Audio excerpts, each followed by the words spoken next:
Hey y'all, Will here, otherwise Xelray, and we're going through a full clear of Leah Labs, and we're going to be hitting up the mechanics and difficulties that we faced so that you may have a better and clearer understanding of this dungeon slash raid and are successful at the end of the day. That's what we're trying to do here.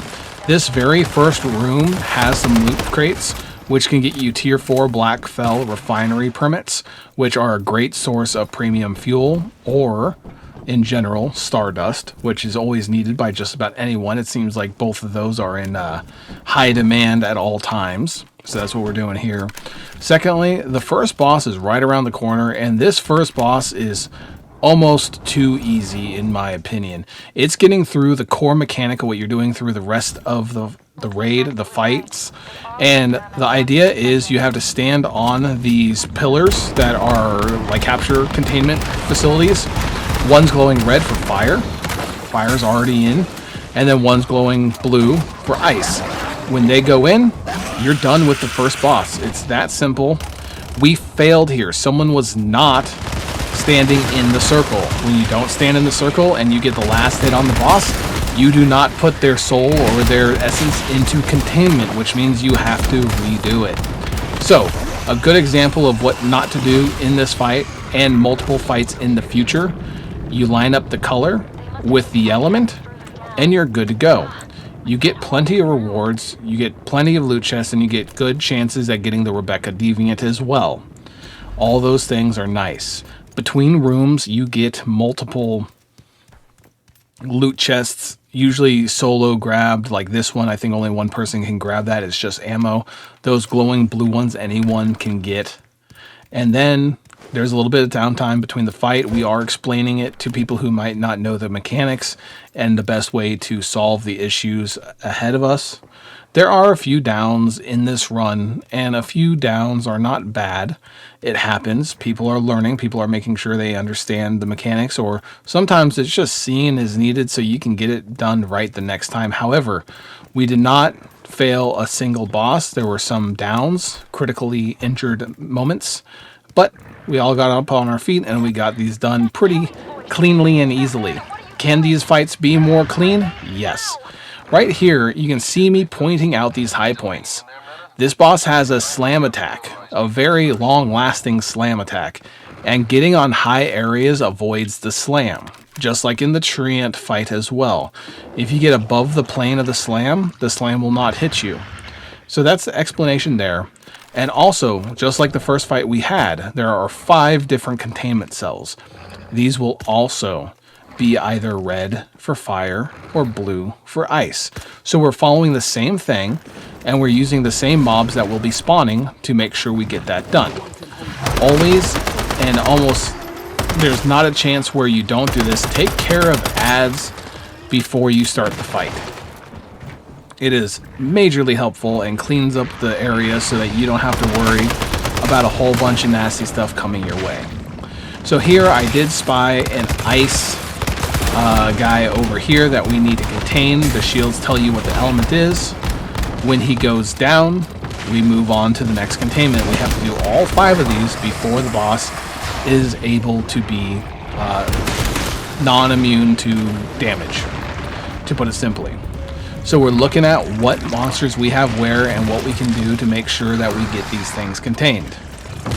So that one's being damaged. I don't know who's doing what with that, so I'm not touching it. I don't know what element it is. It was a fire element that just swooped in front of us. And I'm working on this ice guy, so we get another one down. We're almost to the damage phase. And this feels like the intro difficulty, and I'm surprised that there isn't a higher difficulty after this. Yes, you can get into difficult situations, but we're not... We don't have the finesse yet. We haven't done this 30 times to know exactly where to be, what to dodge, what to look for. So we're now in the damage phase, and we just nerf him. These are probably one of the worst enemies you can face as well. They grab you and make you do nothing for 4 to 5 seconds. It feels real bad. I wish we could start getting away and struggling immediately when they grab us instead of after. At a certain point here, he's going to start slamming. You can see me getting ready for that. And on top of slamming, he will put up a dome. And the dome is right there. And there's some slams coming up, so I'm doing this to get away from the slams. Once the slams are over, you run inside of the dome and complete the rest of the match. You can see here that those slams did take down 2 people, no worries. I'm assuming that my other teammate will pick him up, and I was slightly mistaken by that. Usually whenever you can, always try to pick up your team members as quickly as possible. And the highlight is that we would have been done with this fight if I picked up my other team members and we were all firing at this dude rather than me trying to finish it off.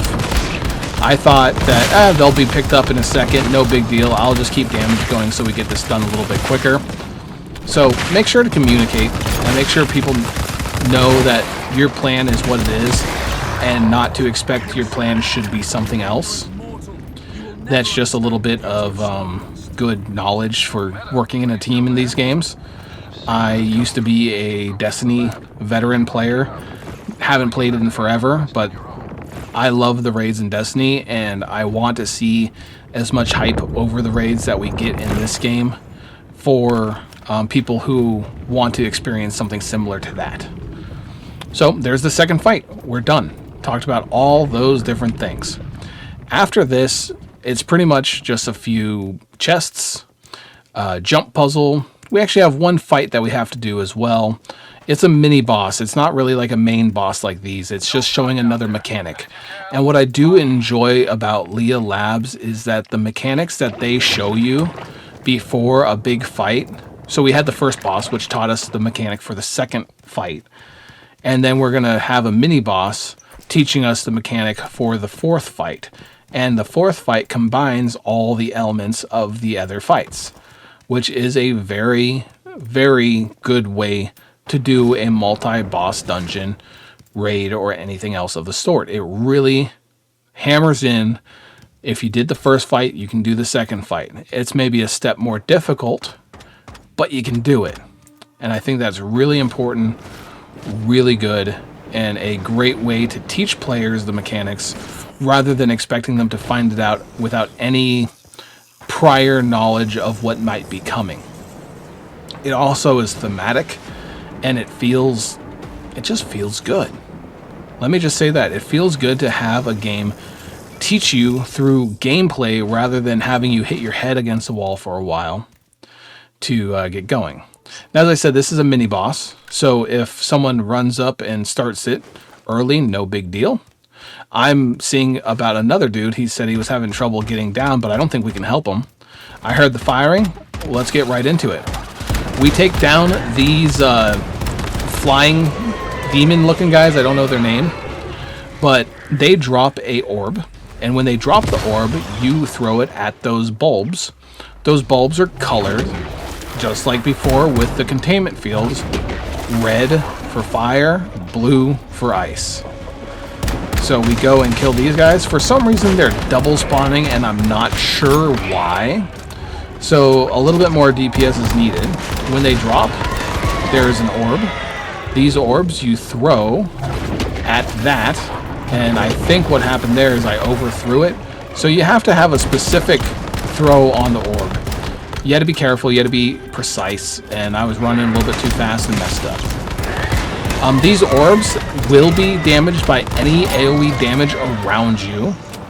And why that's important is if you have a frost build, a frost vortex build, you cannot attack those creatures. Those creatures will die. And then as soon as they do, your frost vortex will destroy the orb. And that's no good. So your frost vortex users has to be a little bit more careful about what they're doing and let someone else finish off those creatures. Otherwise, the whole point of killing them is for naught, because you're not getting the control orb to actually do the mechanic that you need to. That's just showing that mechanic. Now, for the next fight and the final fight, we have to do something specific here, which is not only are there going to be fire and ice creatures, but there's going to be fire, ice, and lightning, which lightning looks very similar to ice, except it has lightning bolts zapping around it. So you got to pay attention to that. We're going to go through a small explanation here, and we'll be back once that's over. All we're doing is running to the playing field, and as soon as I start explaining you know, with pings and in-game stuff, then I'll chime back in. But for now, we're just walking a little puzzle and doing some basic stuff.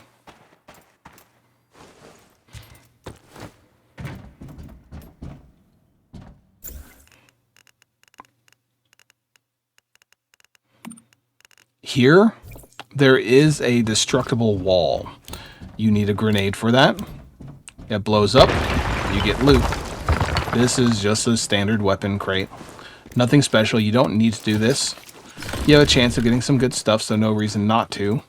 I was ill prepared and did not have a grenade.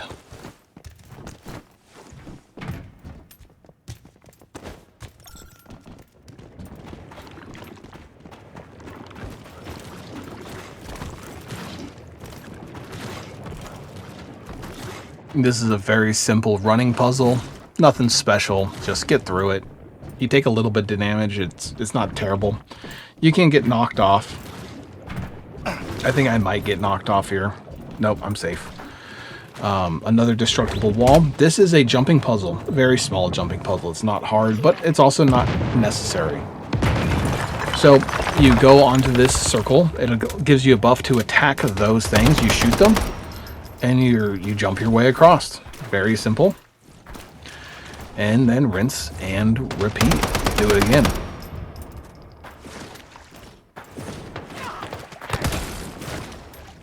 You get to this one, you're good to go. There's a chest up above. This was a very fast clear. Most people fall off once or twice. The whole deal is that if you try to jump on it after someone else has fired it, it's on a cooldown and it might disappear underneath your feet, even if you shot it, it seems like. So you shoot it, it has like a 10-second activation, and then at the 10-second mark, it drops off. I don't know if the timing is absolutely proper, but that's the idea of it. So try to wait for your turn rather than jump onto someone else's turn, because most likely you'll fall down. So here I'm trying to explain, well, if we start here, we can then rotate. We're not really sure the plan of attack here. This is the final fight. None of us have cleared this, so we're still learning. And I'm pinging where ads will be and where other ads will be to make sure people understand what we're supposed to do. And simple stuff. This is just explanation and trying to figure out the best plan of attack. And I think during the fight, we did figure out the best plan of attack from Bush Heavy over there. He was like, wait a second, why don't we just do this? And we tried and we're like, yeah, that's what we got to do. That's the way to do it. And it made everything so much easier. So we're going to have some downtime here while we explain. The in-game chat is not active into the video, so sorry about that. We'll be into it in a second.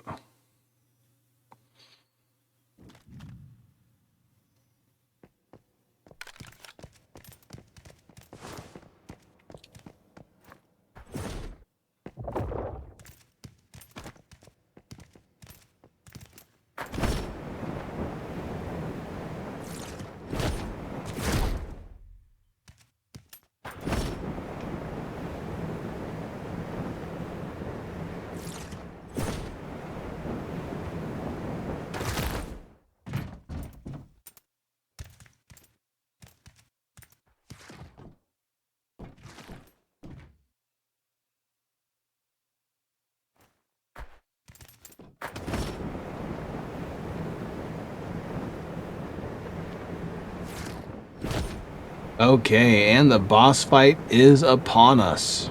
So it is a phased fight. There are different phases.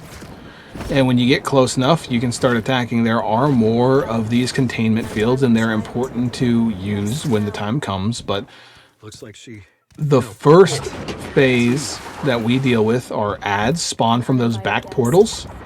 And we have to DPS the boss down to 66-ish% health. Then we hit the next phase.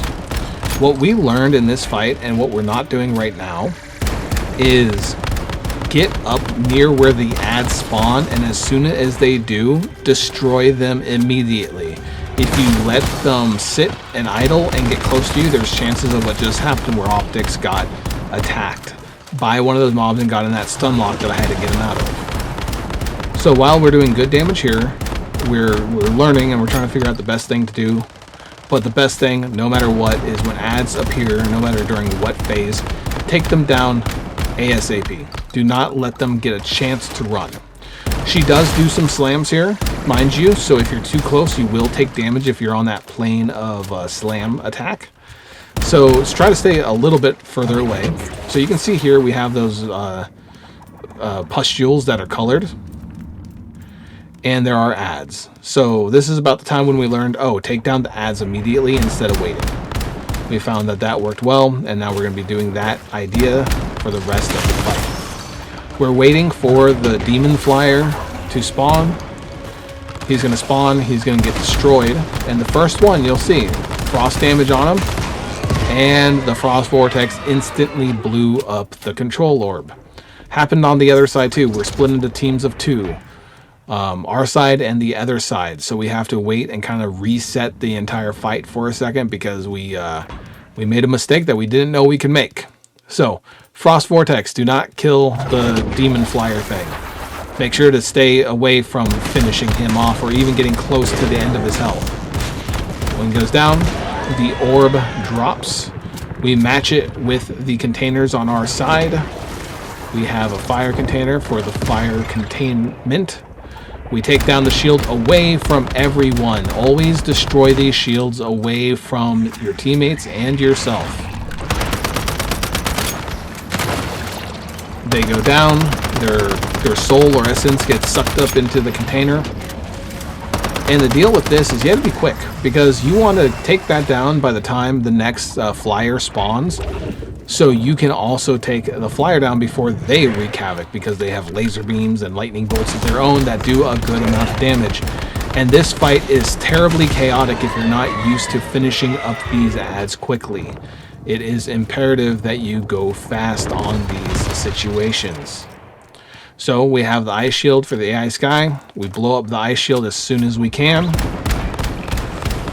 And then I get back to the containment chamber and DPS until gone. And that will be the phase here. We have ads, so I'm trying to get my buddy to get on ads before they overwhelm us while I take down the boss. We have another flyer up that does not despawn. You have to clear any ads before DPSing the boss. It is needed. You have a lot of line of sight here. You casted the laser, that laser sucks. You can line of sight it and get back to DPSing. Once they're down, they will not spawn until the next immunity phase, which is at roughly 33%. So we have a lightning pustule there, and we have the boss that we can damage. This is very easy. I thought this would be the best spot. The best spot to do this is where Bush and Leah are. They're over by the mobs that are spawning. I should be over there so I can switch off my attention with my party member, my teammate, so we both take down the ads immediately and don't have to worry. I was still under the impression that I should DPS and the other person should take care of ads. That makes it a little bit more difficult than needed because there's these cloth dogs, these ghosts, that just mess everything up, and if you don't take them down, they cause problems. You want to destroy those before they have a chance to move an inch. That's just the name of the game, and if you do that, it is as smooth as can be. The boss will start moving to pillars and teleporting between pillars. They also throw down these balls of jelly or balls of bubbles or something. I don't know what it is. But they explode, they hurt a lot, and they deal a lot of damage. So, whichever side is closer can use their short-range weapons. I'm going with the long-range weapon until when immune. And there we are. We have ads up, and we're waiting for them to spawn, and as soon as they do, we destroy them. This is the proper way to do this. Do it that way. It's the best thing you can do. We have a control orb. We're matching up. We saw lightning on that one. We're finding lightning. There it is. This needs to go down ASAP because they cause a lot of chaos and trouble. The other thing that needs to go down are these mini bosses with the shields because that lightning shield hurts a lot. I think we get into a bad moment here of some blindsidedness of some damage if we didn't do that correctly. I remember this fight as well as I should. There's the first containment field down, and we need to go to the second. You can see that they blasted their lightning pustule, but then they don't necessarily kill it immediately. So we take care of ads. They're probably taking care of their own ads. But because that mini boss is up and active, you'll see what happens here in a second. Right there. Straight destroyed. And what actually destroyed us wasn't the boss. It was that the other side's team destroyed the shield when we were near it, and it exploded and took us both down. That's why it is imperative to only take shields down when they are away from teammates. And I would say if you take one of those monsters down, blow up their shield and then switch targets, because then they're rather inert. The shields do an immense amount of damage. They freeze you for multiple seconds, they put you on fire and hurt a lot, or they just straight up one-shot you.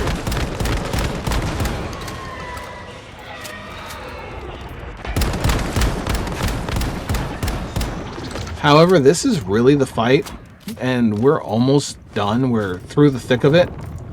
There's a few more things that spawn, and you can see right there, this is an important fact, is we just got poisoned. The boss throws a poison cloud, a poison mist, very similar to hard mode Raxium. I always say Rakism, but it's Raxium. And to get through it, you need to use activators or the jelly. It's not that much damage, but it's just one more mechanic to pay attention to. And we can see that one person is down right now, so hopefully our teammate on that side can take care of them. If not, we'll have to run over and do that. Always pay attention to your teammates' health. If one of them goes down, first priority should be to make sure that they can get up safely and easily. And if it's not from their battle buddy, then you should go over and take care of it. It's just good teamwork. And we're doing really well on teamwork. We're communicating, we're talking, we're fixing errors that we're making in real time to make sure that we're doing the best for everyone we're playing with. In this phase, there are ads, and these ads are going to spawn in two places. There's outside pillars in the field that you will have gunners spawn on, and you need to take down the gunners immediately. And now, instead of standard enemies or the ghosts, aka cloth dogs, you're going to have these big jellyfish floating enemies. I'm not sure really what to call them, but they're all over the overworld game as well. So we have those smash bubbles there. She teleported over to the other side, and we're just pinging damage until we finish the boss. And we need to make sure the only thing that can kill us from this point out is mismanaging ads. So I heard the ads, I immediately ran over to them. I said, we got to take care of these. I'm not sure what these do. I don't want to know what they do. Let's just kill them real fast and get along with our day. And that was the plan. Overall, Leah, I think, is one of the more fun dungeons in the game. It has raid mechanics for the most part, so I really want to call it a raid. However, its difficulty rating is pretty low. If you have a team that can communicate, you don't really need great gear. You just play and you get it done. I am slightly disappointed to see that there isn't a harder mode of Leah or a harder mode of Mez Devorin, and I'm really excited to see how master modes of these silos and boss fights go in the future. We got 2 different Rebeccas this run, so every boss can have a chance at dropping Rebecca at a whatever tier level. We are poisoned right now, so the last thing that the boss did before they expired was to poison us all, just as a nice going away present. Doesn't seem like you get anything special for any of the bosses. They all have about the same amount of reward. And there's the fight. So hopefully you enjoyed, and we'll be in YouTube with more content here shortly on Once Human. We played today with Bush Heavy, who did the most damage. Leah, or Kaze, a buddy, who is doing a damage over time Frost Vortex, and then Optics, who was working on a new build of a weapon damage Frost Vortex as well. So that was everyone who joined in. Grats to them. Thank you for getting the win, our first full victory of Leah. And hopefully you guys enjoyed as well and learned something from the fight. Later.